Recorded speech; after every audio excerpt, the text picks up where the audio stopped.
지난번에 당신이 들려준 새로운 내담자의 꿈에 깊이 감동을 받았습니다.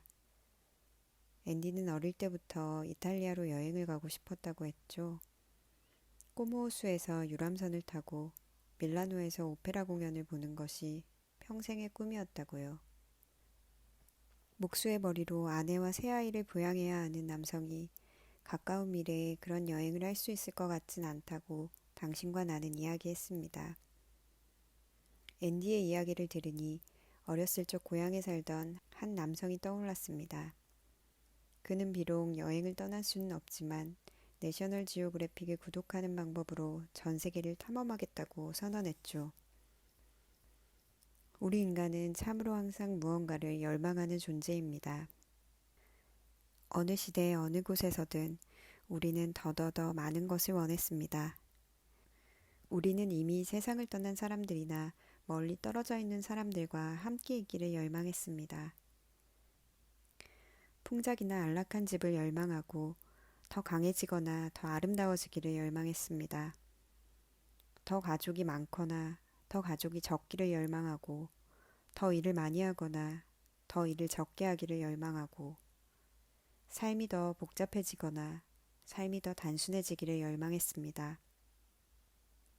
일본의 하이쿠 명인인 마스오 바쇼는 오래전에 이렇게 썼습니다.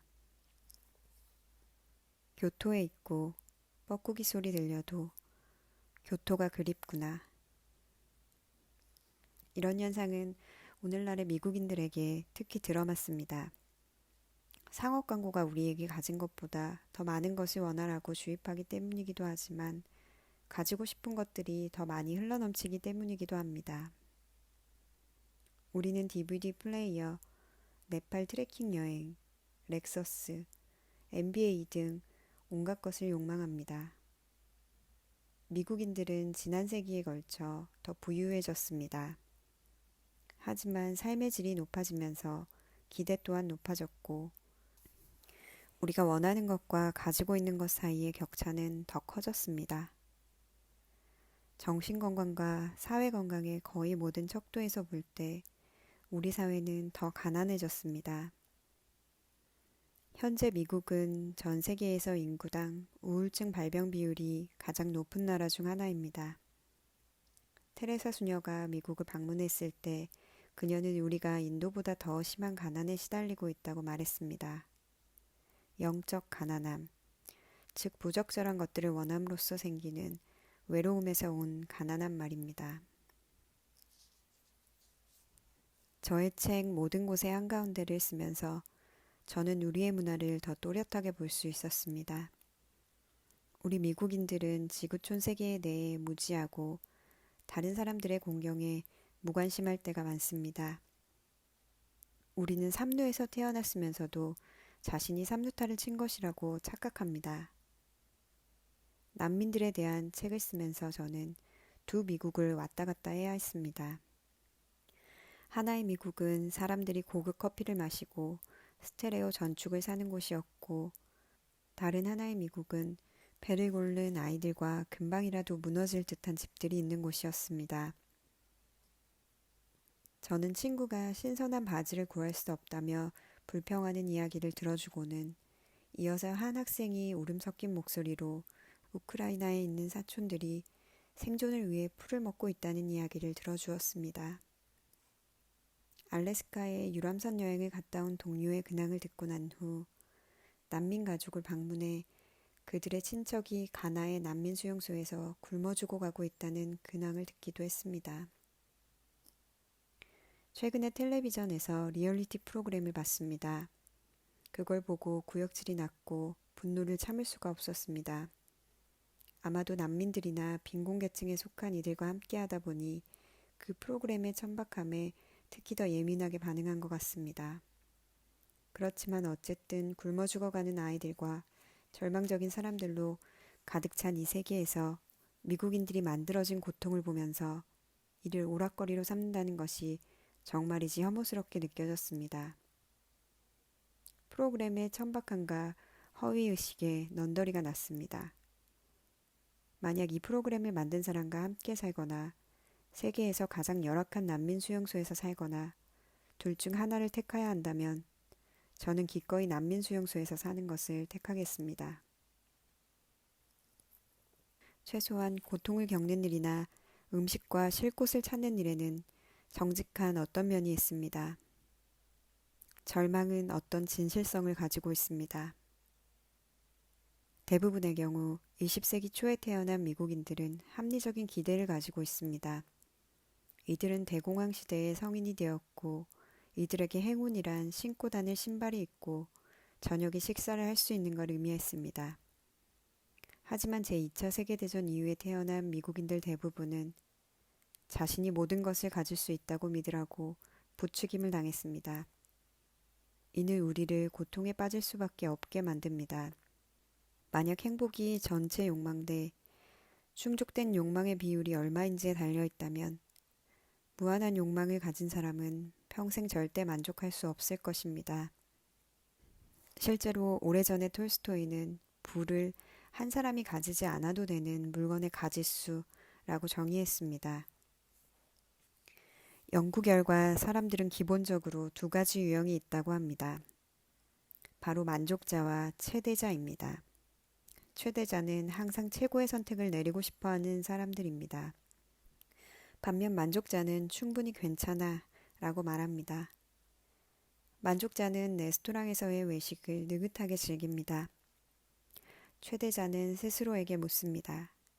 이곳이 정말 시내에서 가장 좋은 레스토랑일까? 제일 맛있는 음식을 시킨 게 맞나?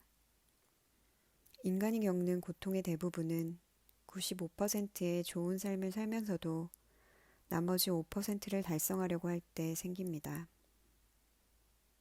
우리는 결국 추구하는 것을 발견하게 됩니다. 돈을 원하는 사람들은 돈을 얻기 쉽습니다. 향락적 즐거움, 모험, 혹은 사랑을 찾는 사람들도 자신이 원하는 것을 찾을 수 있습니다. 유머를 찾는 사람들은 유머를 찾습니다. 골칫거리를 찾는 사람들도 마찬가지입니다. 사람들은 자신이 마음먹은 만큼 행복해집니다. 그레이스 이모는 창가의 흔들의자에 앉아 새들이 모이를 쪼아먹는 것을 보면서 이렇게 말하곤 했습니다. 나는 내가 원하는 것을 얻지. 하지만 내가 무엇을 원해야 하는지 잘 알고 있단다. 만약 우리의 내담자들이 록스타가 되기를 원하거나 자녀를 완벽하게 키우기를 원하거나 마르지 않는 로맨스가 가득 찬 결혼 생활을 원한다면 이들은 실패할 수밖에 없는 운명입니다. 만약 스트레스에서 완벽하게 자유로운 직업을 기대하거나 어른에게 전혀 건방지게 굴지 않는 아이를 기대한다면 불만족이 자동적으로 뒤따를 수밖에 없습니다. 만족은 자신의 꿈과 합리적인 기대 사이에서 균형을 잡을 수 있을 때 생겨납니다. 열망하기의 반대말은 아름다운 현재를 음미하기일 것입니다. 요가 선생님이 수업 시간에 외치는 것처럼 말입니다. 자신의 몸을 경험하세요. 자신의 몸을 기억하고 있거나 느끼고 있나요? 우리 심리치료사들은 내담자들에게 이와 동등한 메시지를 일깨울 수 있습니다. 지금 여기에 존재하십시오. 우리는 내담자들에게 감사한 일을 매일 기록하라고 권유할 수 있습니다. 식전 기도를 올리거나 작은 친절의 고마움을 표현하는 것과 같은 감사의 의뢰는 삶에 큰 차이를 만들어냅니다. 밤에 잠을 청하는 한 가지 좋은 방법은 하루 동안에 있었던 즐거웠던 일들을 떠올려 보는 것입니다. 자신이 누린 행운과 축복을 헤아려 보는 것은 정신건강에 좋습니다. 저는 커플들에게 함께 칭찬대회를 열어보라고 권합니다. 어떤 배우자가 상대를 진실하게 더 많이 칭찬하는지 시합하는 것이죠.